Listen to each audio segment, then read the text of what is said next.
Hello friends, నేను Miraj. Welcome back to RJ filmy talks. భర్త మహాశైలకు విజ్ఞప్తి ట్రైలర్ రిలీజ్ అయింది. ట్రైలర్ ఎట్లుందంటే రొటీన్ యావరేజ్గా ఉంది భయ ట్రైలర్ అయితే. ఎందుకంటే ఇందులో ట్రైలర్లో హైలైట్ సీన్ ఏంటంటే సత్య గారు, సునీల్ గారు అండ్ వెన్నెల కిషోర్ గారు వీళ్ళ కామెడీ సీన్స్ మాత్రం హైలైట్ ఉన్నాయి. సత్య గారి క్యారెక్టర్ చూసుకుంటే ఈ సినిమాకి 100% ప్లస్ అవుతుంది. సినిమా ఫెయిల్ అవుతుంది హిట్ అనేది పక్కన పెట్టేసుకుంటే, ఎందుకంటే ఆయన కామెడీ సీన్స్ వేరే లెవెల్ ఉన్నాయి. నిజంగా పీక్స్ ఉన్నాయి అనుకోవచ్చు.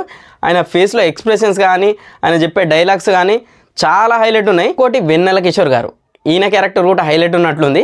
అండ్ మధ్యలో సునీల్ గారు, అంటే వీళ్ళు ముగ్గురు మంచి కామెడీ క్యారెక్టర్స్ హైలైట్ చేస్తారనుకోవచ్చు. ట్రైలర్ చూస్తుంటేనే స్టోరీ ఏందో అర్థమైపోయింది, సినిమా మాత్రం ఎట్లుంటుందో. అండ్ వైఫ్ అండ్ హస్బెండ్ మధ్యలో ఒక బాస్ ఎంటర్ అవుతుంది, ఇది స్టోరీ లాగా అనిపిస్తుంది.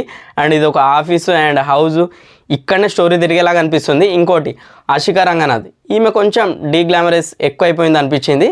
అండ్ డింపుల్ అయితే యాక్చువల్గా గ్లామర్ రోల్స్ చేస్తుంటుంది, బట్ ఇందులో కొద్దిగా పద్ధతిగా అనిపించింది. ఆల్రెడీ 3 సాంగ్లేమో రిలీజ్ అయినాయి. సాంగ్స్ అయితే అంత పెద్దగా ఏం లేవు, అసలు నిజంగా డల్ అనుకోవచ్చు.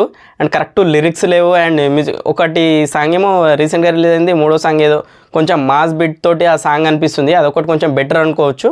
అండ్ కాకపోతే అందులో కూడా రవితేజ గారు ఏదో జోకర్ లాగా అనిపించింది భయ నిజంగా. ఓన్లీ హీరోయిన్స్కే లిరిక్స్ ఉన్నాయి, వాయిస్ ఉంది, అండ్ జెంట్స్ మేల్ వాయిస్ లేదు.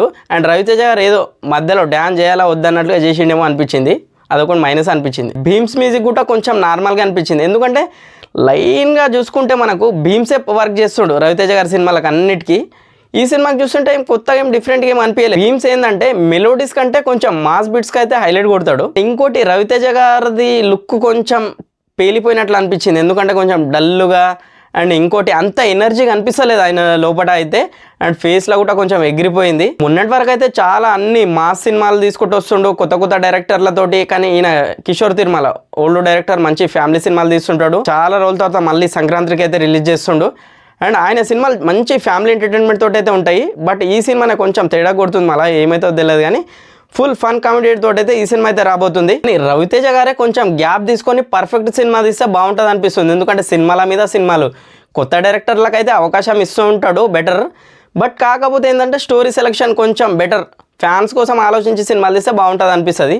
చాలామంది కామెంట్ కూడా చేస్తుంటారు, సినిమాలు డబ్బుల కోసం చేస్తావా ఫ్యాన్స్ కోసం చేస్తావా అని చెప్పి కూడా. కానీ బట్ ఓకే, ఆయన అయితే సినిమాలు చేస్తూనే ఉంటాడు, కొత్త వాళ్ళకైతే అవకాశాలు ఇస్తుంటాడు, సినిమాలు చేస్తూనే ఉంటాడు నాన్ స్టాప్గా. ఇయర్కి ఖచ్చితంగా 2 సినిమాలు రిలీజ్ అయ్యేలాగైతే చూసుకుంటాడు. చాలా హార్డ్ వర్క్ చేస్తాడు రవితేజ అన్న అయితే. ధమాకా తర్వాత గట్టి హిట్ అనేది లేదు రవితేజ అన్నకి అయితే. ఈ సినిమా అయితే ఖచ్చితంగా హిట్ కావాలని కోరుకుందాం, ఎందుకంటే ఇది ఒక ఫ్యామిలీ సినిమా.